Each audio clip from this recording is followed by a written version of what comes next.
자, 오늘 오전 10시 내란 우두머리 혐의로 구속 기소된 윤 대통령의 구속 취소 신문과 형사사건 공판 준비기일이 서울중앙지법 형사합 25부에서 열렸습니다. 직접 법정에 출석을 했는데요.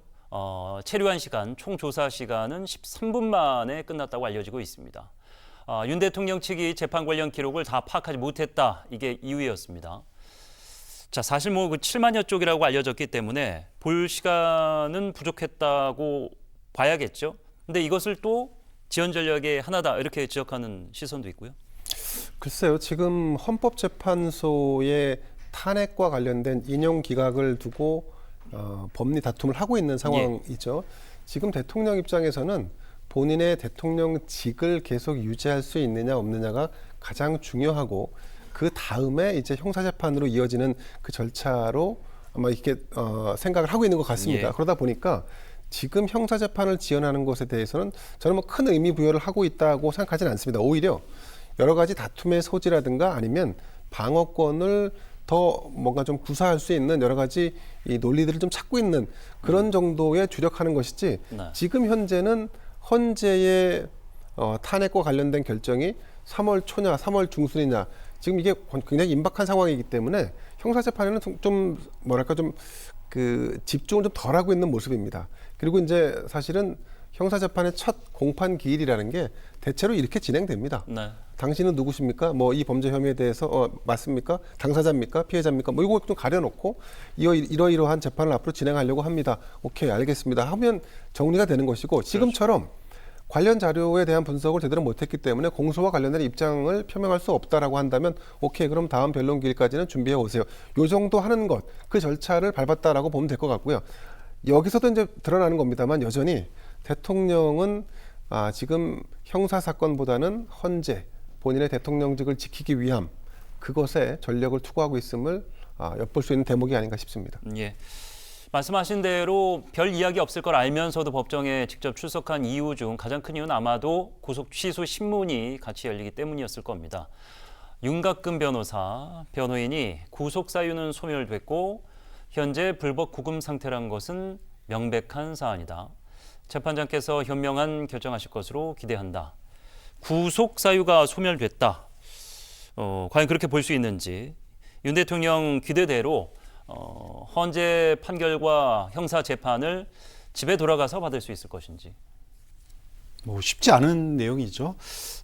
구속이 취소될 거다 이렇게 전망하는 시각은 그렇게 높지 않은 것 같습니다. 네. 일단 체포영장 적부심 심사 때도 그랬고 또 구속영장 적부심 심사 때도 그랬는데 당시에 서부지법이나 중앙지법에서 혐의의 이 상당성이 인정된다. 이게 체포영장과 구속영장 발부의 사유였거든요.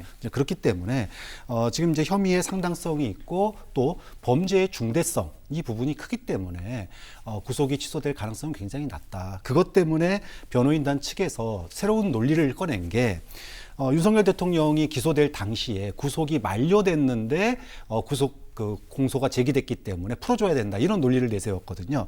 그 논리의 근거는 이제 구속이 됐기 때문에 구속 적부심을 받지 않았겠습니까? 이 구속 적부심은 그 시간만큼 구속 일자에서 빼게 됩니다. 그런데 검찰 측에서는 그걸 시간 계산으로 해서 빼고 계산을 했고 이제 변호인단이 얘기하는 거는 시간이 아니라 토탈 3일이 걸렸다. 그렇기 때문에 7일 안에 기소를 했어야 되는데 7일이 넘어서 기소를 했기 때문에 이런 그 날짜를 가지고 지금 구속이 만료된 상태에서 공소가 제기되므로 무효다 이렇게 보는 거거든요. 자, 그런 측면에서 구속 취소를 했는데 근데 이 부분을 과연 그 법원이 받아들일 가능성이 가장 높겠느냐? 검찰이 밥 먹고 하는 일이 기소 아니겠습니까? 공소제기인데 통상 이 적부심에 들어가는 시간만큼 빼는 게 일상적인 통례거든요. 이제 그런 측면에서 이게 받아들여질 가능성이 높지 않고 특히나 이번 헌법재판 과정에서 일부 증인들이 구속되어 있는 증인들이 검찰의 기소 내용과 공소장 기소 내용과 다소 다른 그 증언의 번복이 있었어요. 그렇죠. 그렇기 때문에 만약에 윤석열 대통령의 구속이 취소될 경우에 주요 증인들의 증언 번복이 있을 가능성, 지금 이것도 넓게 보면은 증거인멸 가능성이 되거든요. 간접적, 직접적 회유의 가능성이 그렇죠. 생기는 그러니까 거죠. 소위 대통령의 지위가 감옥에 있을 때와 그리고 구치소에 있을 때와 예. 바깥에 있을 때 느끼는 압력 자체가 다르기 때문에 이제 이런 부분들을 고려를 하면 구속이 취소될 가능성은 상당히 좀 낮은 거 아닌가 좀 그렇게 예측들을 하는 것 같습니다. 근데 제가 이제 사견을 전제로 말씀을 좀 드리자면 저 같은 경우는 이제